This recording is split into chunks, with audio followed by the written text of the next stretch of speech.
What's up, family? Just giving thanks and praise. It's a beautiful day. About to go and get a reset. But anyway, I don't want to keep talking about black and white, but it's getting very prevalent here. Every minute you're looking around to talk about black and white because white folks would like to be black.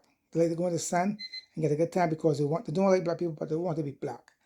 They like to play ball like us. They like to sing like us. They like to dress like us.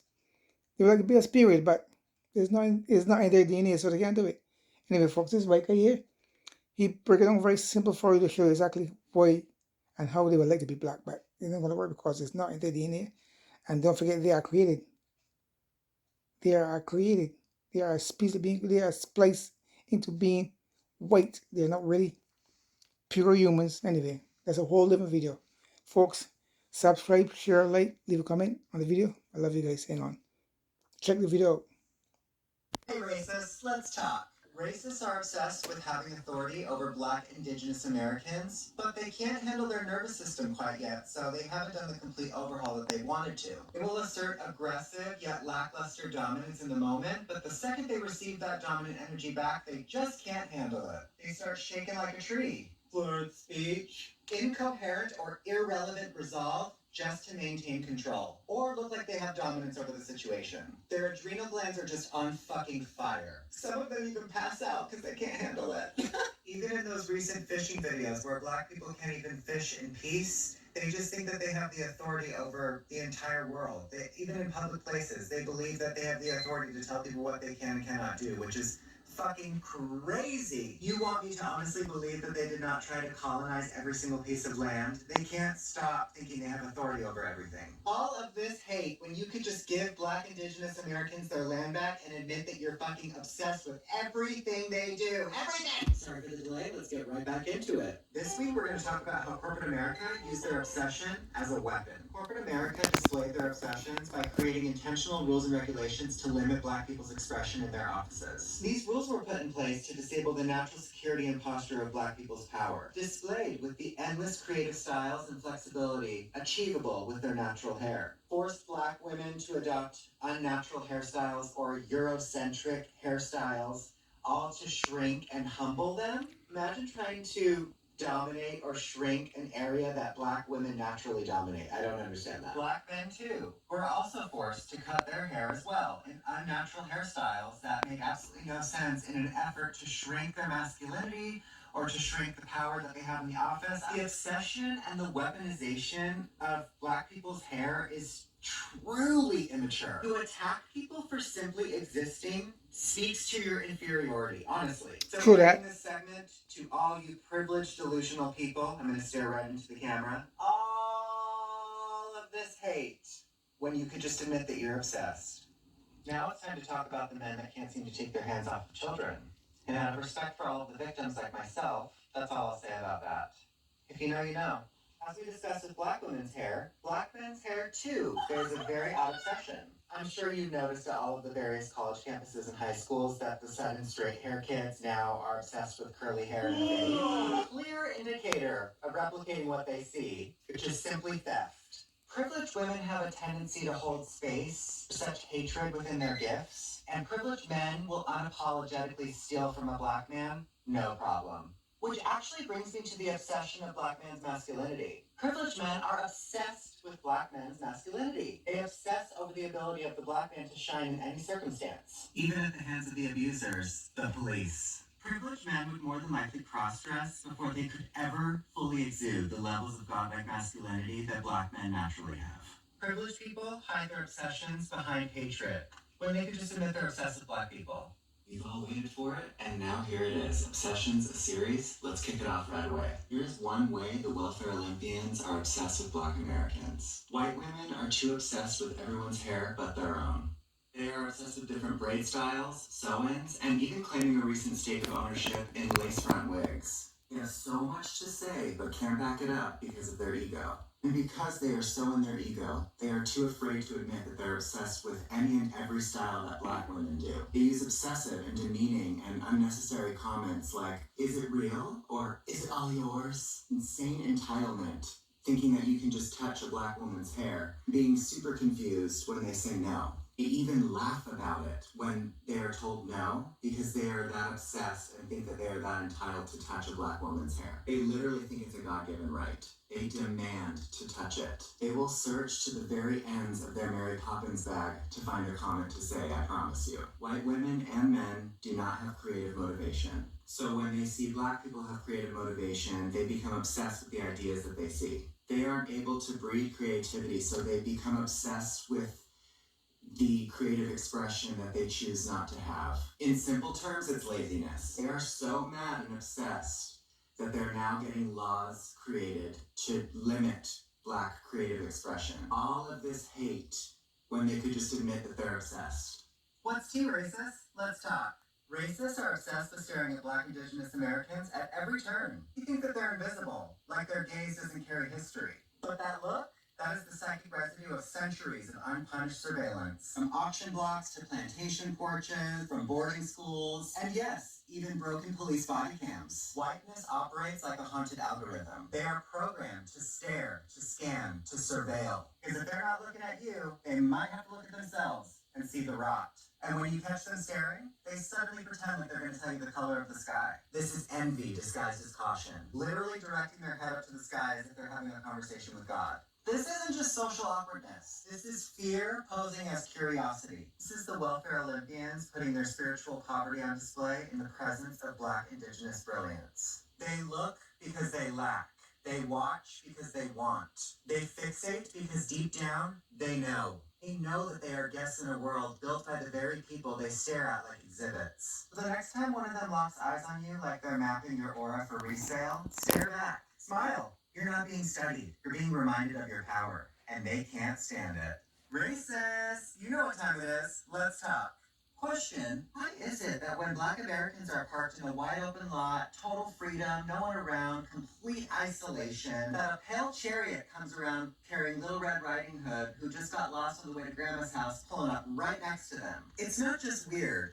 It's colonial. This is what I call settler spatial behavior, or also known as punk-ass parking. It's an inherited compulsion to occupy a space that a black body has claimed. Not because they need to, but because they must. This goes all the way back to stolen land and stolen lives, to squatting on indigenous villages, to building suburbs on black displacements. White comfort demands their displacement. They are programmed to follow them, sit next to them, park right next to them, ask if the seat is taken next to them. And like dogs, they're afraid to be alone. Why? Because whiteness doesn't just crave safety. It craves proximity to what it fears and envies. It's not about the parking spot. It's about the psychological need to intrude. See, in settler colonial psychology, black solitude is unacceptable. Because if black people are alone, they might be safe. If they're safe, they might start remembering. And if they remember, racists are in trouble. So when you're parked in divine solitude and you see them swing their magic school bus right into the divine isolation of your peace and privacy, just know this. It's not by accident. That is the same energy as building plantations next to maroon settlements. The exact same algorithm that built Starbucks over sacred earth. The same weirdos that prefer pumpkin pie over sweet potato pie. So the next time someone's creeping into your solitude like a ghost on probation, just whisper to yourself, they've always needed to sit beside the power that they've tried to erase.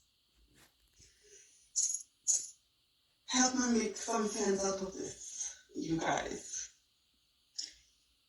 White people, demanding deficient people, Europeans, they don't want to be black.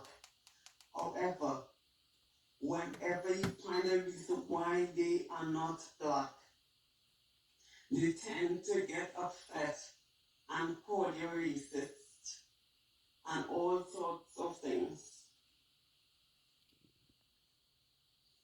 I find it really ridiculous because then we tell me that why you can't be black, why you're not black. Because you don't want to be black anyway. So why are you upset?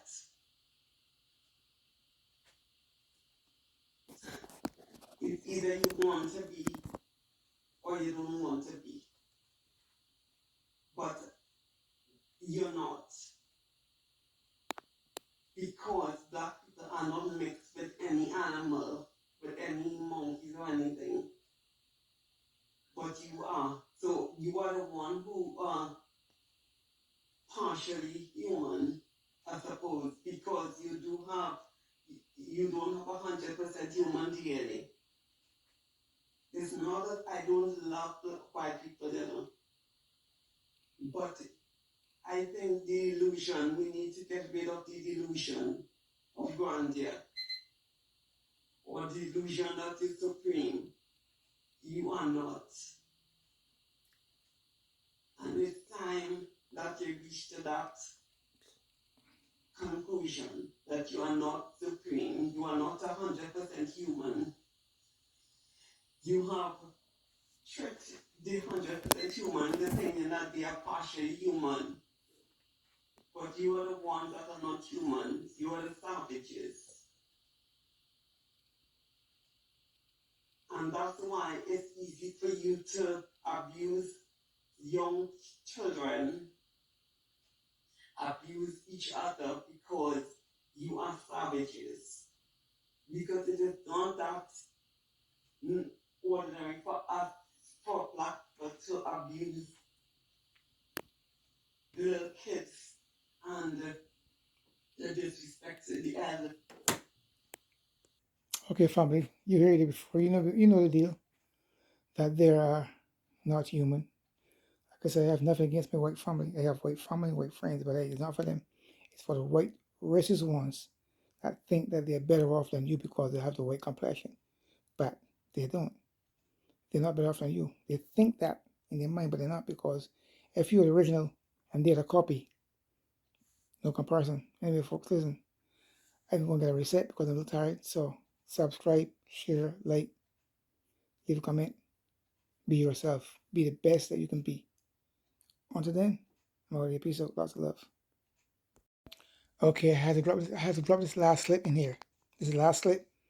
I had to drop it in here for it because, like I said, all white folks are bad. But the majority of them just don't like black people because they want to be black, but they can't. Hang on, folks.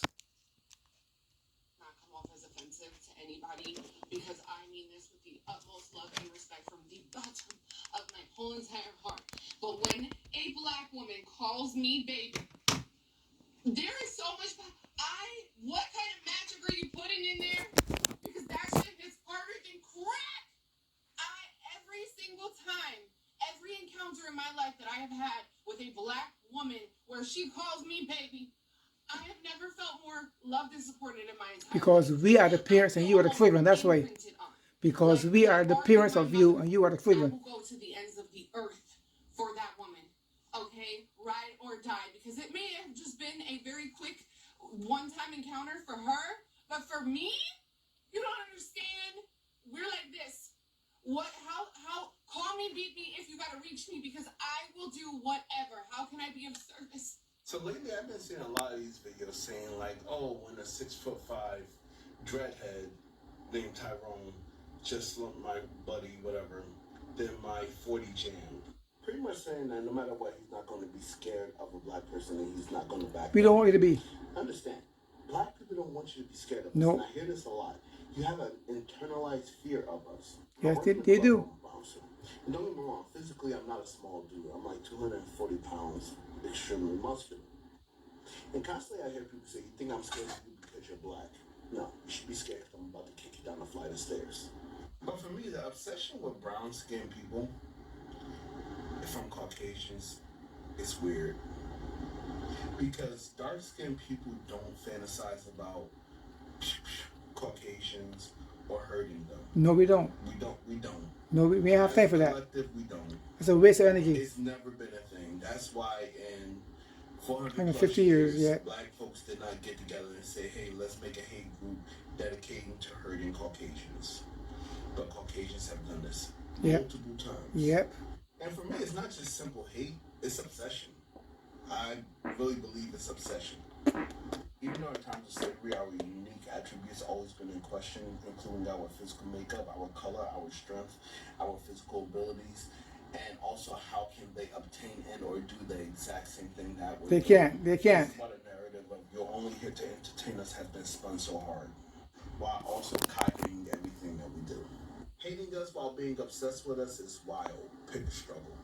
I keep seeing so many videos of black students graduating on my For You page and then celebrating after, and I love it. But I open the comments once, and everyone in there is being so weird, saying all sorts of really deeply disgusting things. And I will never understand why Black Joy threatens y'all so much, why you are so afraid and hateful towards it. Seeing people out here being like, they're not taking it seriously. Well, clearly they graduated, so they were taking stuff seriously.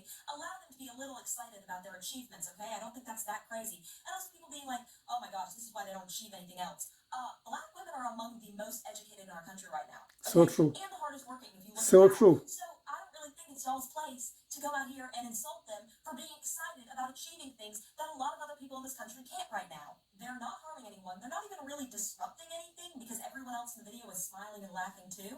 But you guys are so determined to see Black joy and Black expression as some sort of dangerous activity that you can villainize. Because they that you don't, have they don't want us to be taken happy. that version in your mind and put it on to these literal kids, these literal young adults who are celebrating and expressing their excitement towards the next phase in their life. Hello guys, welcome back to the channel. Well, I'm hoping that you're doing right. You're doing Okay, family, I had to drop the last part in there because, like I said before, they want to be like us, but they can't because they don't have it in the DNA. and I think They don't. salute to all the brothers Anyway, and folks, I'm out of here. Peace out. Lots of love. sisters.